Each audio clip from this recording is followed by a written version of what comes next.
வணக்கம் மாணவர்களே. அலகு 18 உயிரினங்களின் ஒருங்கமைவு என்ற பாடத்தலைப்பில் நாம இன்னைக்கு படிக்க போற அறிவியல் வகுப்பு திசுக்களை பத்தி பார்க்க போறோம். நிறைய செல்களினுடைய தொகுப்பு தான் திசு அப்படின்னு சொல்லுவோம். நிறைய திசுக்கள் இணைந்தது தான் ஒரு உறுப்புன்னு சொல்லுவோம். உறுப்புக்கள் இணைந்தது தான் ஒரு உறுப்பு மண்டலம்னு சொல்லுவோம். நிறைய உறுப்பு மண்டலங்கள் இணைந்தது தான் ஒரு உயிரினம் அப்படின்னு சொல்லுவோம். அதாவது திசுக்களை இரண்டு வகையாக பிரிக்கலாம். அதாவது எளிய திசுக்கள் மற்றும் கூட்டு திசுக்கள் அப்படின்னு ரெண்டா பிரிக்கலாம். எளிய திசுக்கள்னா என்ன அப்படின்னா, இந்த எளிய திசுக்கள் வந்து ஒரே மாதிரியா இருக்கும். அதாவது உள்ளுக்குள்ள இருக்கக்கூடிய செல்கள் எல்லாமே ஒரே மாதிரியா இருக்கும். அது வந்து எளிய திசுக்கள்னு சொல்லலாம். இப்ப இந்த எளிய திசுக்களுக்கு எடுத்துக்காட்டு என்ன சொல்லலாம் அப்படின்னா, என்ன சொல்லலாம்? சுரப்பி எபித்தீலியல் செல்கள் சொல்லலாம். கூட்டு திசுக்களுக்கு எடுத்துக்காட்டா என்ன சொல்லலாம் அப்படின்னா, அதாவது டெட் ஸ்கின், அதாவது வறட்சியான தோலில் உள்ள திசுக்கள் வந்து சொல்லலாம். இப்ப அடுத்ததாக திசுனா எளிய திசு, கூட்டு திசு அப்படின்ற வகை மட்டும் கிடையாது. திசுக்களினுடைய அமைப்பு மற்றும் பணியினை பொறுத்து திசுக்களை எப்படி பிரிக்கலாம் அப்படின்னு கேட்டிங்கன்னா, 4 வகையான திசுக்களாக பிரிக்கலாம். என்னென்ன திசுக்கள் அப்படின்னு சொன்னோம்னா, ஜென்ரலா உடம்புல ஒவ்வொரு ஆர்கனும் இருக்கும். ஒவ்வொரு உறுப்பு மண்டலத்திலையும் 4 வகையான திசுக்கள் காணப்படும். அந்த திசுக்கள் என்னென்ன திசுக்கள்ன்றத பார்த்துருவோம். சரியா? இப்ப முதல்ல பார்க்கக்கூடியது சுரப்பி எபித்தீலியல் திசுக்கள். அதாவது எபித்தீலியல் திசுக்கள்னு சொன்னோம் இல்லையா?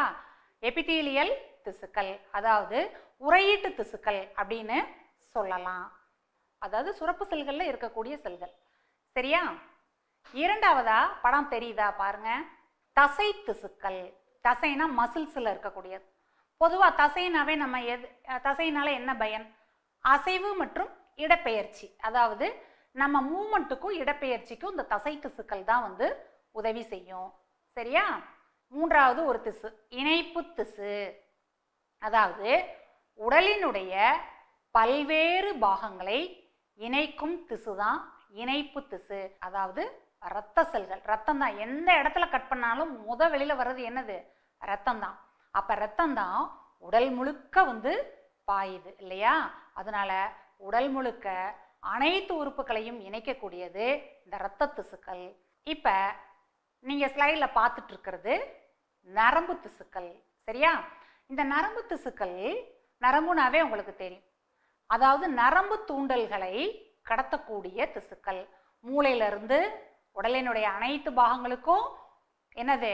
அதாவது அந்த எலக்ட்ரிக் இம்பல்ஸை கண்டக்ட் பண்ணக்கூடிய செல்கள் வந்து நரம்பு செல்கள். சரியா? இப்ப நம்ம பார்த்ததுல 4 வகையான திசுக்கள் பார்த்தோம். இப்ப நம்ம அடுத்ததா உறுப்புகளை பார்த்துருவோம். அதாவது மனிதனுடைய உடம்புல என்னென்ன உறுப்புகள்லாம் இருக்கு, இந்த உறுப்புகளுக்குள்ளார என்ன திசுவெல்லாம் இருக்கு அப்படின்றத தெரிஞ்சுக்கிட்டோம்னா அந்த கனெக்டிவிட்டி நம்மளுக்கு தெரிஞ்சு போயிடும். அதாவது உறுப்புகள்னா என்ன அப்படின்னா, 2 அல்லது 2ற்கு மேற்பட்ட திசுக்கள் ஒன்றாக இணைந்து ஒரு உறுப்பை வந்து உருவாக்கும். ஒவ்வொரு உறுப்பும் ஒவ்வொரு குறிப்பிட்ட பணியினை செய்யும். எல்லா உறுப்பும் ஒரே ஃபங்க்ஷனை செய்யாது. சரியா? அப்ப உறுப்புகள்ன்றது நம்ம உடம்புக்குள்ள இருக்கக்கூடிய ஒவ்வொரு உறுப்புகள். சரியா? ஒவ்வொரு உறுப்புகளை பத்தியும் நம்ம இப்ப பார்க்க போறோம். ஒவ்வொரு உறுப்பும் ஒரு குறிப்பிட்ட பணியினை செய்யும். சரியா? ஸ்லைடுல பாருங்க, இரைப்பை. இந்த இரைப்பை எதற்கு பயன்படுது சொல்லுங்க பார்க்கலாம். இப்ப நீங்க எல்லாரும் சாப்பிட்டுட்டீங்களா? வயிறு ஃபுல்லா இருக்கா? அப்ப வயிறு ஃபுல்லா இருக்கு அப்படின்னா உங்களுடைய ஸ்டொமக் வந்து நிறைஞ்சிருச்சு அப்படின்னு அர்த்தம். அதாவது உங்களுடைய வயிறுல ஃபுட்டு நிறைஞ்சு காணப்படுது. அப்ப அதை தான் வந்து நம்ம என்னன்னு சொல்றோம்? இரைப்பை அப்படின்னு சொல்றோம். சரியா? இரைப்பை புரிஞ்சுக்கிட்டீங்களா? நம்மளால பார்க்க முடியாது, பட் நம்மளால ஃபீல் பண்ண முடியும். சாப்பிட்டோடனே நல்லா வந்து ஒரு தெம்பா இருப்போம் இல்லையா? அங்க இரைப்பை ஃபில் ஆயிடுச்சுன்னு அர்த்தம். சரிங்களா? அடுத்தது கல்லீரல். கல்லீரல்னா தெரியும். கல்லீரல் வந்து பித்த நீரை சுரக்கக்கூடியது. அதாவது உணவு வந்து இப்ப நம்ம இரைப்பை பார்த்தோம். இரைப்பையில உணவு செரிக்கப்பட்டு இந்த பார்ட்லி டைஜஸ்டட் ஃபுட் அடுத்தது குடல்ல வந்து வெளியே வரும். வெளியே வரும் பொழுது 2 செரிமான சுரப்பிகள் காணப்படும். ஒன்று கல்லீரல், இன்னொன்று கணையம். சரியா? இந்த கல்லீரலும் கணையமும் இரண்டு செரிமான சுரப்பிகள், அதாவது அந்த நம்மளுடைய டைஜஸ்டிவ் ட்ராக்லையே தனித்தனியாக இருக்கும். பட் ஒன்றா வந்து which leads into the duodenum. அந்த டியோடினம்ன்ற பகுதியில் அதனுடைய சுரப்பிகளை என்ன செய்யும்? சுரக்கும். இந்த லிவரும் பான்கிரியாட்டிக் ஜூஸும், அதாவது கல்லீரல்லேருந்து வரக்கூடிய பித்த நீரும் கணைய நீர்லேருந்து வரக்கூடிய கணைய நீரும் ஒன்றா சேர்ந்து which pours into the duodenum, அதாவது குடலில் முதல் பாட்டு வந்து டியோடினம் சொல்லுவோம், அந்த இடத்துல வந்து கொட்டும். அப்போ கல்லீரல் வந்து எதை சுரக்குது? பித்த நீரை சுரக்கின்றது. சரியா? இந்த பைல் அப்படின்றதான் பித்த நீர்னு சொல்லுவோம். இந்த பித்த நீருக்கு இன்னொரு டெஃபினேஷன் கொடுக்கலாம், அதாவது கொழுப்பை செரிக்கும். நம்ம சாப்பிட்ற சாப்பாடில் the food that we take contains all the nutrients, எல்லாமே சேர்ந்து உள்ளுக்குள்ளார போயிடும். சரியா? இப்போ சத்து பொருட்கள்னு பார்த்தா கார்போஹைட்ரேட்ஸ், ப்ரோட்டீன்ஸு, ஃபேட்டு எல்லாமே கலந்து நம்ம சாப்பிட்ருவோம். ஆனால் கலந்து சாப்பிட்டாலும் டைஜஷன் உள்ளுக்குள்ளார தனித்தனியாக நடக்கும். அதில் எஸ்பெஷலி ஃபேட் அப்படின்றது வந்து தனியாக வந்து டைஜஷன் ஆகும். இந்த ஃபேட்டை செரிக்கிறதுக்கு என்ன பயன்படுதுன்னா பைல் தான் பயன்படுது. இந்த பைலை செக்ரீட் பண்ணக்கூடியது லிவர், அதாவது கல்லீரல். சரியா? இந்த கல்லீரல் வந்து பித்த நீரை சுரக்கும், பித்த நீர் வந்து கொழுப்பை செரிக்கும். சரிங்களா? இப்போ அடுத்த என்ன உறுப்புன்னு பார்க்கலாமா? எஸ், கணையம். கணையத்தை பற்றி நீங்கள் நிறையா கேள்விப்பட்டிருப்பீங்க. கணையத்தில் வந்து இரண்டு வகையான கிளான்ஸ் இருக்கு உள்ள. சரியா? அதாவது it has both exocrine and endocrine glands. சரியா? எக்ஸோக்ரைன் அப்படின்றது நாளமுள்ள சுரப்பி. சரியா? இது வந்து என்சைம்ஸை மட்டும்தான் செக்ரேட் பண்ணும். சரியா?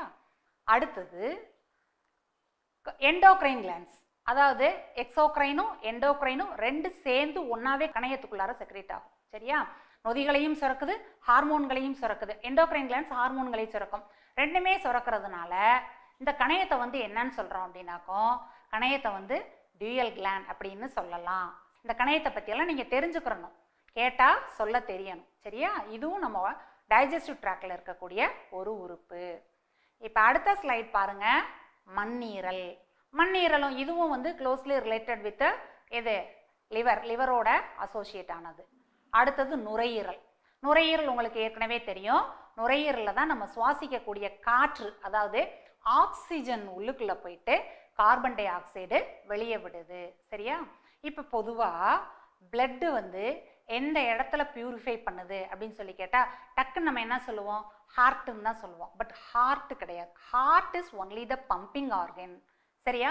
Purification occurs only in lungs. லங்ஸில் தான் வந்து காற்று வந்து சுத்தப்படுத்தப்படுது. அதனால பிளட்டும் வந்து சுத்தப்படுத்தப்படக்கூடிய இடம் வந்து லங்ஸ் தான். இது வந்து காம்படிட்டிவ் எக்ஸாம்லேயே கேட்கக்கூடிய ஒரு கொஸ்டின் தான். சரியா? பியூரிஃபிகேஷன் அக்கர்ஸ் ஒன்லி இன் டேஷ்ன்னு கேட்பாங்க. லங்ஸா ஹார்ட்டான்னு கேட்பாங்க. ஹார்ட் சொல்லக்கூடாது, லங்ஸ் தான் சொல்லணும். சரியா?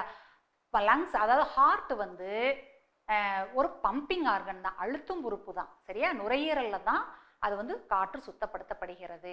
நுரையீரலை பற்றியும் நீங்கள் நிறைய தெரிஞ்சிருப்பீங்க. இது மாடல்லாம் நிறைய செஞ்சுட்டும் வந்திருப்பீங்க ஸ்கூலுக்கு, இல்லையா?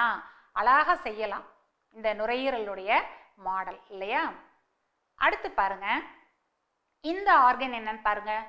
எஸ், மூளை. மூளை தான் வந்து மனித உடலில் இருக்கக்கூடிய அத்தனை உறுப்புகளையும் கண்ட்ரோல் பண்ணக்கூடியது, இயக்கக்கூடியது. சரியா? இப்போ நம்மளுக்கு பசின்ற ஒரு உணர்வு, தூக்கம்ன்ற ஒரு உணர்வு, தண்ணி குடிக்கணுன்ற உணர்வு எல்லாத்தையுமே கண்ட்ரோல் பண்ணக்கூடியது மூளை தான். சரியா? மூளை வந்து எலக்ட்ரிக் சிக்னல்ஸ் எல்லாத்தையும் பாஸ் பண்ணக்கூடியது. சரிங்களா? இப்போ அடுத்த பார்ட் பாருங்க, இதயம். இதயம் உங்களுக்கு நல்லாவே தெரியும். இதயம் வந்து என்னது? 4 அறைகளை கொண்டது, 2 ஆரிக்கல் 2 வென்ட்ரிக்கல்னு சொல்லியிருக்கோம். இதயம் ஏற்கனவே இப்போ தான் நான் சொன்னேன், இதயம் வந்து அழுத்தும் உறுப்பாக செயல்படுகிறது. அதாவது இதயத்துக்குள்ளார எப்படின்னாக்கோ 2 சேனல் மாதிரி, ஒரு சைடு ஃபுல்லாக நல்ல ரத்தம், ஒரு சைடு ஃபுல்லாக கெட்ட ரத்தம் போகும். சரியா? அப்போ there is no mixation of blood. 2 பிளட்டும் உள்ளுக்குள்ளார கலக்கவே கலக்காது. சரியா? இதயம் வந்து என்ன செய்யும்? 2 பிளட்டை தனித்தனியாக உடலினுடைய அனைத்து பாகங்களுக்கும் எடுத்து செல்லக்கூடிய வேலையை செய்யுது. சரியா? அடுத்தது பாருங்க, சிறுநீரகங்கள்.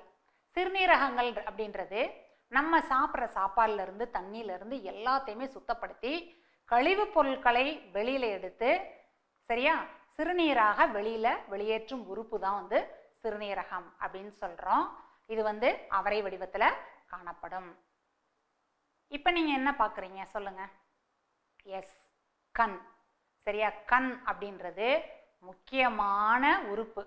சரியா, கண்ணு போல அப்படின்னு சொல்லுவாங்க இல்லையா, கண்ணுன்றது மிக முக்கியமான பார்வை புலனுறுப்பு. கண்ணுன்றது முக்கியமான பார்வை புலனுறுப்பு. சரியா, கண்ணு இல்லைன்னா இன்னைக்கு நம்மளால வாழவே முடியாது. சரியா, இப்ப நம்ம நிறைய உறுப்புகள் பார்த்தோம். இது தவிர என்ன நிறைய உறுப்புகள் இருக்கு உங்களுக்கே தெரியுது. ஒவ்வொரு உறுப்புமே வந்து ஒவ்வொரு குறிப்பிட்ட பணியினை செய்யுது அப்படின்றத நம்ம தெரிஞ்சுக்கிட்டோம் இல்லையா.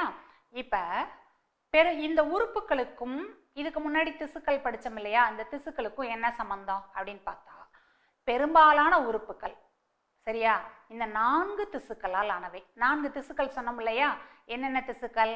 சுரப்பி எபித்தீலியல் திசுக்கள், தசை திசுக்கள், இணைப்பு திசுக்கள், நரம்பு திசுக்கள். இந்த 4 திசுக்களும் பெரும்பாலான உறுப்புகள்ல இருக்கும். சில உறுப்புகள்ல மட்டும் இந்த சுரப்பி எபித்தீலியல் திசு மட்டும் இருக்காது. சரியா, இப்ப ஒரு உதாரணமா நம்ம ஒரு எக்ஸாம்பிளுக்கு குடல் எடுத்துக்கிறோம்னு வச்சுக்கோங்க.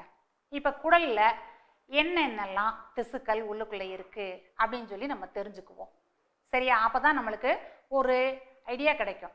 அதாவது திசுக்கள் எப்படி ஒவ்வொரு உறுப்புக்குள்ளேயும் இருக்கு அப்படின்ற ஒரு ஐடியா கிடைக்கும். சரியா, இப்ப குடலை எடுத்துக்கிறோம். குடலினுடைய உட்புற சுவர்ல சரியா குடலினுடைய உட்புறத்துல சுவர்ல சுரப்பி எபித்தீலியல் திசுக்கள் காணப்படுகின்றது. இந்த சுரப்பி எபித்தீலியல் திசுக்கள் என்ன செய்யும் அப்படின்னு கேட்டா, அதாவது நொதிகளை சுரக்கும், அப்புறம் சத்து பொருட்களையும் என்ன பண்ணுது, உறிஞ்சுறதுக்கு பயன்படுது. சுரப்பி எபித்தீலியல் திசுக்கள். சுரப்பின்ற வேர்டே நம்மளுக்கு மீனிங்கை கொடுத்துருது. சரியா, நொதிகளை சுரக்க. ரெண்டாவதாக தசை திசு, அதாவது இந்த சுரப்பி எபித்தீலியல் திசுக்களுக்கு மேல படர்ந்துள்ள திசுக்கள் வந்து தசை திசுக்கள் அப்படின்னு சொல்றோம். இந்த தசை திசுக்கள் என்ன செய்யும் அப்படின்னு கேட்டா, இப்ப நம்ம சாப்பிட்ட உணவு போய் எங்க பையில வந்து சேகரம் அடைஞ்சிருக்கும், எங்க இறைப்பையில. ஒரு உணவுக்கூழ் அலை இயக்கத்தின் மூலமாக, அலை இயக்கம் அப்படின்றது it is called peristaltic movement. ஒரு உணவுக்கூழ் அலை இயக்கம், அதாவது சுருங்கி சுருங்கி உள்ளுக்குள்ளார குடல் வந்து சுருங்கி சுருங்கி விரிகிறதுனா அந்த இயக்கத்திற்கு பேரு பெரிஸ்டால்டிக் மூமெண்ட்னு சொல்லுவோம். உணவுக்கூழ் அலை இயக்கம். அந்த இயக்கத்தின் மூலமாக இந்த இறைப்பையில இருக்கக்கூடிய உணவை கீழே குடலுக்கு என்னது கீழே தள்ளி விடுது. அப்பதானே உணவு வந்து நகண்டு அடுத்து குடல் வழியாக போக முடியும் இல்லையா. ஸோ இதை செய்யக்கூடிய உறுப்பு எது அப்படின்னு என்ன திசு அப்படின்னு கேட்டாக்கோ தசை திசுக்கள். அடுத்ததாக இரத்த திசுக்கள். இந்த இரத்த திசுக்கள் என்ன செய்யும் அப்படின்னா, குடல்ல உள்ளுக்குள்ளார பாயும் போது உள்ளுக்குள்ளார, அதாவது இந்த குடல் வந்து என்ன செஞ்சிருக்குன்னா செரிச்சு ஊட்டச்சத்துக்களை ஃபுல்லா உறிஞ்சி வச்சிருக்கும். இந்த உறிஞ்சப்பட்ட ஊட்டச்சத்துக்களை இந்த இரத்தங்கள் பெற்றுக்கொண்டு உடலினுடைய அனைத்து பகுதிகளுக்கும் செலுத்துகிறது. சரியா, அப்ப அதனாலதான் அனைத்து பகுதிகளுக்கும் எடுத்துட்டு போறதுனாலதான் இதை வந்து இணைப்பு திசுன்னு சொல்றோம். இரத்த திசுவை வந்து இணைப்பு திசு அப்படின்னு சொல்றோம். அடுத்தது நரம்பு திசு. இந்த நரம்பு திசு வந்து என்ன செய்யுது, அதாவது குடலை மூளையோட இணைக்குது. அதாவது குடல்ல என்னெல்லாம் வந்து இம்பல்ஸ் ஏற்படுதோ எல்லாத்தையும் மூளையோட இணைத்து, மூளை வந்து என்ன கட்டளை இடுகிறதோ அந்த கட்டளையை குடலுக்கு அனுப்புது. இப்ப ஒரு பசி மாதிரி நம்மளுக்கு வருது அப்படின்னா அந்த பசின்ற உணர்வு வந்து மூளை தான் வந்து நம்மளுக்கு உணர்த்துது, குடலுக்கு உணர்த்துது. சரியா, உனக்கு பசிக்குது, சரியா, உனக்கு வந்து வயிறு சரியில்லை, சரியா, உனக்கு இப்ப பசி இல்லை. இந்த மாதிரி உணர்வுகளை வந்து என்ன பண்ணுது, மூளை வந்து நம்மளுக்கு நரம்பு திசு மூலமாக குடலுக்கு அனுப்புகிறது. சரிங்களா, இப்ப நம்ம பார்த்த எல்லாமே வந்து, அதாவது திசுக்கள் பார்த்தோம், என்னென்ன வகையான திசுக்கள்னு பார்த்தோம், உறுப்புகள் பார்த்தோம்.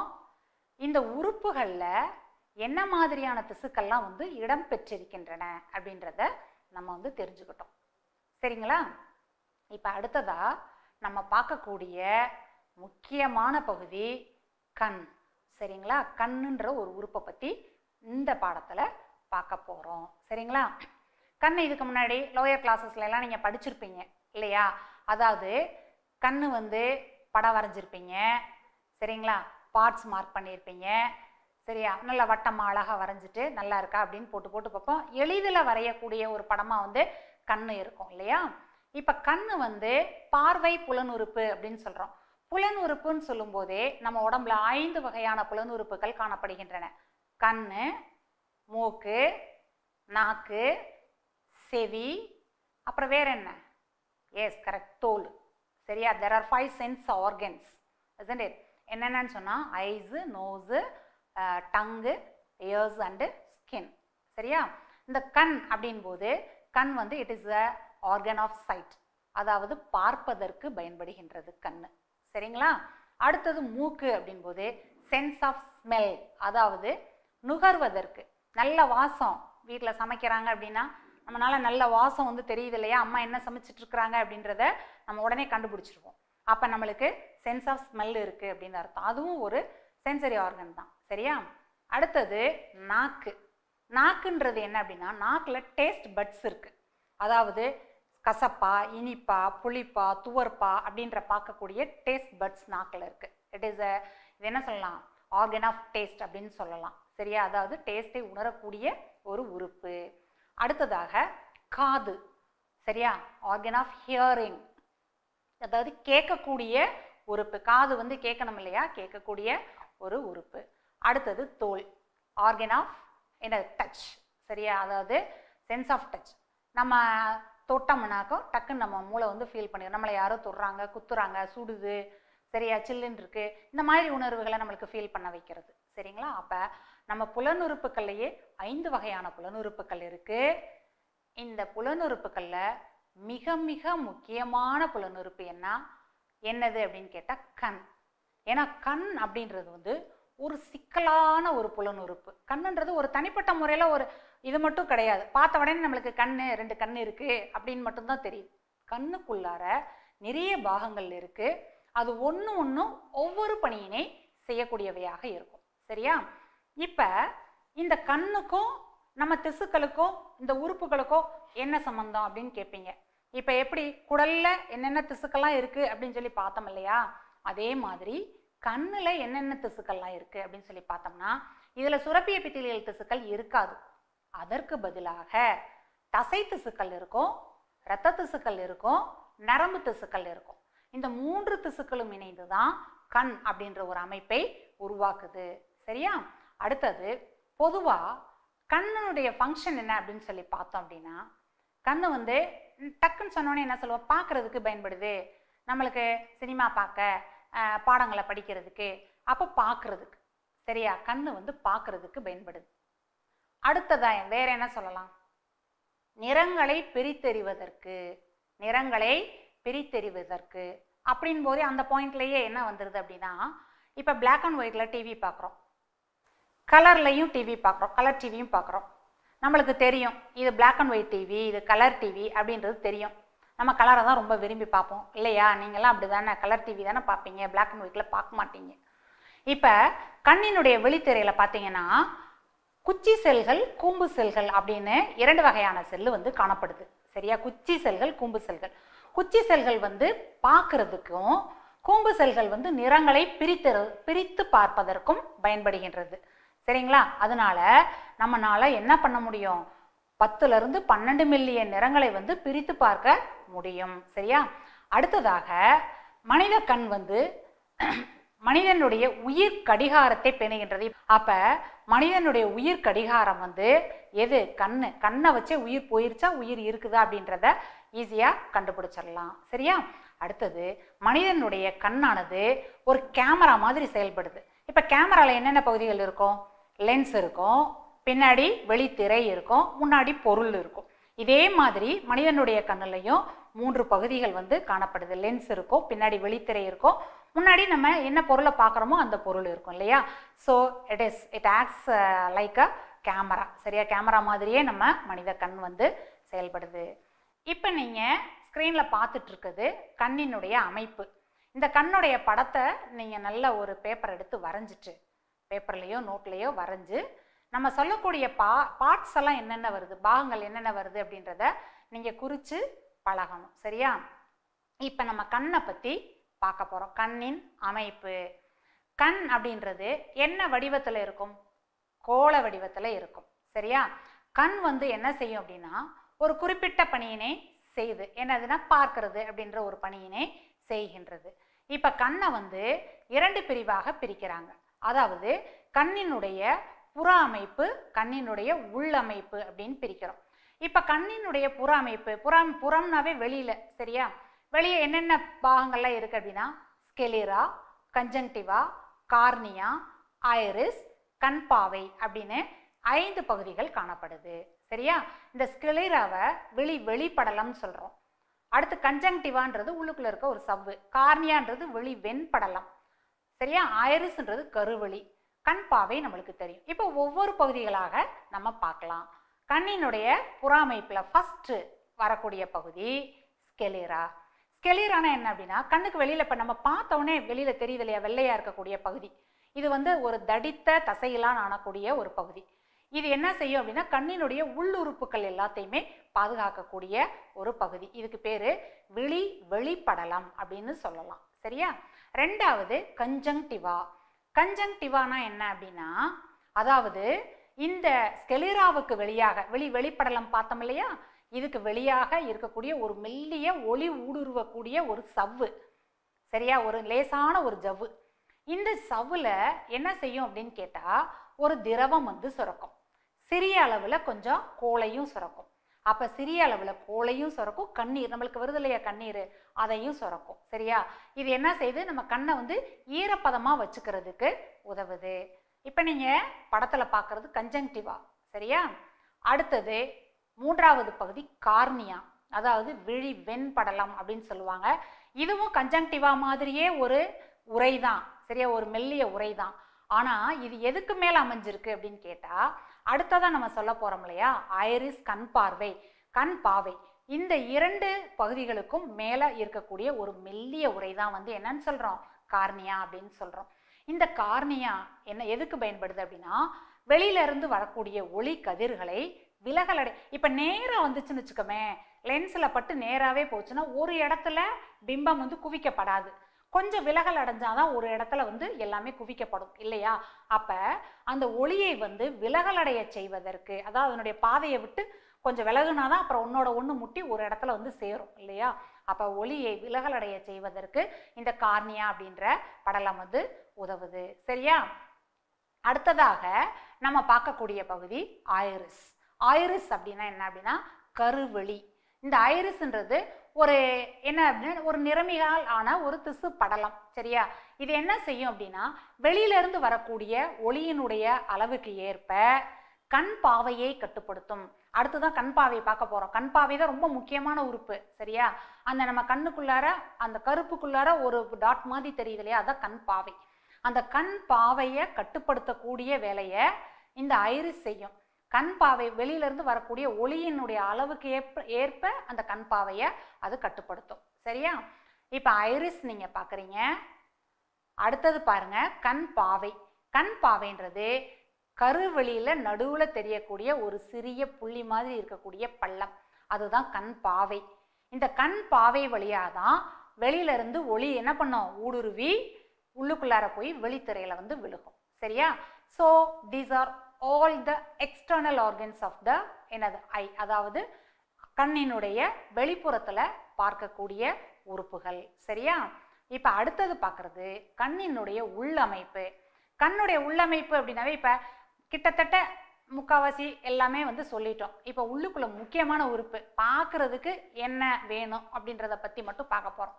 அப்ப ஃபர்ஸ்ட் வந்து லென்ஸ் இருக்கணும், ஸ்கிரீன் இருக்கணும் இல்லையா? அப்புறம் அந்த விழுந்ததை நம்ம வந்து மூளைக்கு சிக்னல் எடுத்துட்டு போகணும். இந்த 3 உறுப்பு தான் முக்கியமான உறுப்பு. அப்ப என்னென்னலாம் கண்ணினுடைய உள்ளமைப்புல இருக்கு அப்படின்னு பார்த்தா லென்ஸ் இருக்கு, வெளித்திரை இருக்கு, பார்வை நரம்பு இருக்கு, ஆக்வஸ் திரவம் இருக்கு, விட்ரியல் திரவம் இருக்கு. அதாவது கண்ணுக்குள்ளார திரவம் இருக்கு. சரியா? 2 திரவம் இருக்கு, ஆக்வஸ் திரவம், விட்ரியல் திரவம். முன் கண்ணறை திரவம், பின் கண்ணறை திரவம் அப்படின்னு சொல்லுவோம். இப்ப இதை ஒன்னொன்னா நம்ம பார்க்க போறோம். சரியா? ஃபர்ஸ்ட் பாருங்க லென்ஸ். லென்ஸ்ன்றது என்ன அப்படின்னா, லென்ஸ்னாவே நம்ம லென்ஸ் பொதுவாக எதுக்கு நீங்கள் யூஸ் பண்ணுவீங்க? வச்சு எல்லாரும் விளையாடுவோம். என்ன அப்படின்னாக்கா சன்லேருந்து வரக்கூடிய லைட்டை ஊடுருவி உள்ளுக்குள்ளார பார்க்கறதுக்கு தான். அப்போ இது வந்து ஒளி ஊடுருவக்கூடியது தான் லென்ஸு. இது வந்து எப்படி இருக்கும் அப்படின்னா பைகான்கேவ், அதாவது இருபுறமும் குவிந்து காணப்படும். இருபுறமும் குவிந்து காணப்படும். இந்த லென்ஸினுடைய அமைப்பு எப்படி இருக்கும் அப்படின்னா, தன்னுடைய அமைப்பை தானே மாற்றி அமைத்து கொள்ளும் திறனை பெற்று காணப்படும். அதாவது பக்கத்தில் பார்த்தோம்னா கொஞ்சம் குவிஞ்சு இருக்கும், தூரத்தில் இருக்கிறத பார்த்தோம்னாக்கோ கொஞ்சம் நீளமாயிரும். சரியா? அப்போ இந்த லென்ஸினுடைய அட்ஜஸ்ட்மெண்ட் இருக்கு இல்லையா, குறுகிறது நீள்றது, இந்த மாதிரி அட்ஜஸ்ட்மெண்ட் எல்லாம் வந்து தானாகவே அது வந்து சரி பண்ணிக்கிறோம். சரியா? அப்புறம் இன்னொன்று, லென்ஸ் என்ன பண்ணும் அப்படின்னா, ஏற்கனவே நம்ம மேலே கார்னியா பார்த்தோம் இல்லையா, கார்னியா தான் என்ன செய்யும், வெளியிலேருந்து வரக்கூடிய ஒளியை என்ன பண்ணும், உள்ளுக்குள்ளார ஊடுருவி வரும்போது விலகல் அடைய செய்யும். அப்போ லென்ஸும் அதோட சேர்ந்து கார்னியாவோட சேர்ந்து வெளியிலேருந்து வரக்கூடிய ஒளியை விலகல் அடைய செய்யும். விலகல் அடைய செய்யறதுனால தான் ஒரு புள்ளியில பிம்பமானது உருவாக்கப்படுது. சரியா? அடுத்த அமைப்பு பார்த்தோம் அப்படின்னா, இப்ப வெளித்திரை அப்படின்னு சொல்லுவோம். இது வந்து கண்ணினுடைய பின்புறத்துல இருக்கு. இந்த விழித்திரையில தான் பிம்பங்கள் வந்து விழுகும். நேர லென்ஸ்ல பட்டு விழித்திரையில தான் விழுகும். இந்த விழித்திரையில விழுந்த இந்த பிம்பங்களை மின் தூண்டல்களாக மாற்றி இந்த விழித்திரை என்ன செய்யும், மின் தூண்டல்களாக மாற்றி பார்வை நரம்புக்குள்ளார செலுத்தி விட்டுரும். அப்போ பார்வை நரம்பு ரிசீவ் பண்ணிட்டு நேரம் மூளைக்கு எடுத்துட்டு போயிடும். சரியா? இப்போ நீங்க பார்க்கறது வெளித்திரை. சரியா? அந்த மஞ்சள் கலர்ல இருக்கு பார்த்தீங்களா, அது வந்து விழித்திரை. அடுத்தது பாருங்க பார்வை நரம்பு. இது வந்து இந்த விழித்திரைக்கு பின்னாடி இருக்கக்கூடிய நரம்பு. சரியா? It receives the signals. இதுல இருந்து இந்த எலக்ட்ரிக் சிக்னல்ஸ் எல்லாம் இதுக்கு ரிசீவ் பண்ணிட்டு சரியா ஃபார்வர்ட் பண்ணிடும். எங்க ஃபார்வர்ட் பண்ணிடும்? மூளைக்கு ஃபார்வர்ட் பண்ணிடும். சரியா? அப்ப அனைத்து தூண்டல்களையும் விழித்திரையிலிருந்து பெற்றுக்கொண்டு மூளைக்கு அனுப்பக்கூடிய பணியினை பார்வை நரம்பு செய்யுது. இப்ப பார்வை நரம்புகளை நீங்க பாருங்க, கண்ணுல நல்லா தெரியும். சரியா? அடுத்து பாருங்க ஆக்வஸ் திரவம். ஆக்வஸ் திரவம்ன்றது முன் கண்ணறை திரவம். சரியா? இந்த திரவம் வந்து லென்ஸுக்கும் முன்னாடி இருக்கக்கூடிய வெளி வெண்படலத்திற்கும் இடையில இருக்கக்கூடிய திரவம் தான் வந்து ஆக்வஸ் திரவம்னு சொல்றோம். இதனுடைய பணி என்ன அப்படின்னாக்கோ, இது லென்ஸுக்கும் வெளி வெண்படலத்துக்கும், வெளி வெண்படலம்னா கார்னியா தான், வேற ஒன்றும் இல்லை. இந்த கார்னியாவுக்கும் லென்ஸுக்கும் ஊட்டம் அளிக்கின்றது. சரியா? அடுத்தது பாருங்க பின் கண்ணறை திரவம், அதாவது விட்ரியல் திரவம்னு சொல்லுவோம். சரியா? இது வந்து கண்ணுக்கு பின்னாடி ஃபுல்லா நிறைஞ்சிருக்கு. செமி சாலிட் ஸ்டேட்ல இருக்குது, கொலகொலப்பா இருக்கும், செமி சாலிட் ஸ்டேட்ல இருக்கும். இந்த பகுதியில தான் வந்து ஒளியானது விலகல் அடைய செய்யும். சரியா? நன்றி, வணக்கம்.